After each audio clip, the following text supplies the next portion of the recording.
What up, Fight World? It's your boy Ego, and I'm back with some more boxing. Now, I had to address this. This was on the undercard. My prediction was pretty much accurate.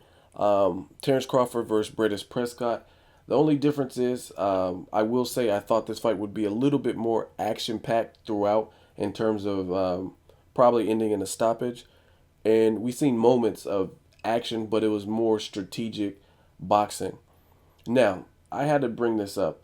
Um, I mentioned in the previous video, and this is not the only reason I'm saying it, it's just because it's my pick. But Terrence Crawford, again, he's beat people like Danny Garcia and Carlos Molina in the amateurs.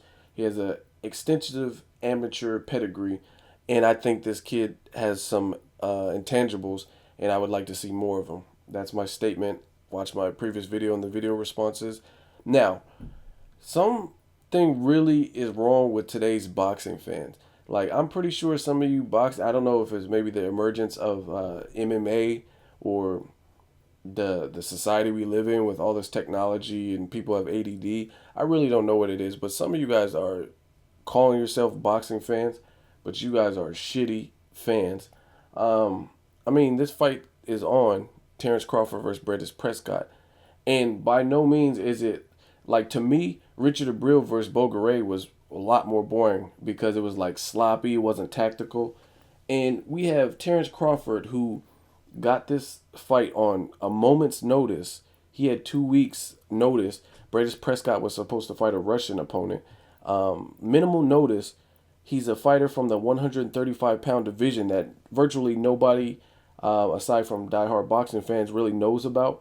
And his manager is Cameron Duncan. And he takes a fight against Prescott, who has been in there with Mike Alvarado, knocked out Amir Khan in 1 round in a shocking upset, and is a known Colombian hard-hitting puncher. And he has most of the advantages. If you look at the teletape as pictured, he doesn't have an advantage in age. Prescott is 4 years older, but he's still not in his 30s or anything. Prescott's 5'11" to Terrence Crawford's 5'8", and Terrence Crawford has a 1.5 inch arm length advantage. And the biggest difference is you have a puncher, a big puncher, Prescott, who weighs 7 pounds more, and rightfully so because Prescott has campaigned at 140 for quite some time, so he's more acclimated to the weight. Terrence Crawford again is coming from 135. Now, this is the shitty fan part. Some people in the audience are booing. They're booing this fight. I've seen much worse, much stinker fights. Antonio Tarver versus Latif Coyote. Boo that shit. That was horrible. That fight was not. I was waiting for the action, and at first I was kind of into it, like, okay, and it just never got good. And on top of that, Tarver was cheating using PEDs. So, damn, can we at least see a knockout if you're going to use performance enhancing drugs? Now, with this fight, I think Terrence Crawford did his thing. He showed poise. He showed a level of comfortability in this fight, and for people to boo him, I think that's shitty. Again, he took this fight last minute notice. That shows you the level of like balls and toughness that some of these fighters have. The heart. Last minute notice. You normally fight at 135. You move up and wait to fight a big puncher on a main showcase or platform like HBO. I just think that says a lot, and these fans are pretty shitty, and these fighters deserve a lot more. Even in the Mike Alvarado versus Brandon Rios main event, they're booing Mike Alvarado. And if you're a huge Brandon Rios fan, that's cool. I like the guy too. But give respect where respect is due. I mean, these guys are, especially like Mike Alvarado and Brandon Rios, you're going to boo either one of them. These guys are putting their health / their life on the line for your entertainment. Mike Alvarado got TKO'd in his last fight, whether you think it's premature or not. He got TKO'd. You risk brain swelling. You got to get CAT scans. I'm sure you have a vicious headache afterwards. And they're sacrificing all that, spending time away from family and all kinds of stuff, and killing themselves to make weight and diet. And you guys are going to boo fights like these. I really can't understand it. So it just leads me to believe that some of you guys are posing as boxing fans, and you're really not boxing fans. To boo any of the fights that you've seen today, I think is like blasphemous if you're a boxing fan. Terrence Crawford, Prescott, like I said, I expected it to be a little bit more action packed, but it was still a good showing. Terrence Crawford held a good account of himself. Bradis Prescott was actually disappointing. Looked like he allowed himself to get frustrated and complain. And Terrence Crawford was pretty much game. They both clashed heads, so I'm sure it hurt both fighters. Usually it hurts one person more.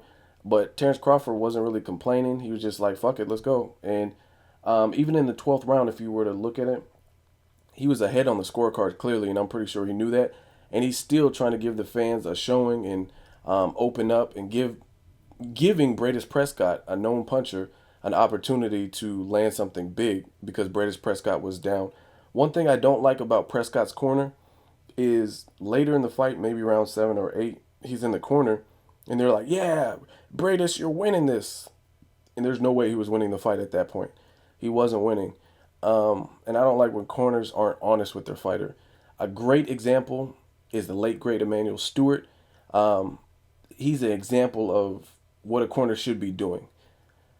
Emmanuel Stewart, look at him in the corner of Lennox Lewis during the Mike Tyson fight. If you can watch a clip of that on YouTube, he was yelling at Lennox Lewis. Lennox Lewis is a big dude, and Emmanuel Stewart's a lot smaller. Lennox Lewis is like 6'5", big dude, but he didn't let that stop him. He was like, "What the fuck are you doing? You gonna let this guy come the fuck back?" Emmanuel Stewart was getting in his ass, and that's what Lennox Lewis needed to hear. And Lennox Lewis eventually went on to stop Mike Tyson.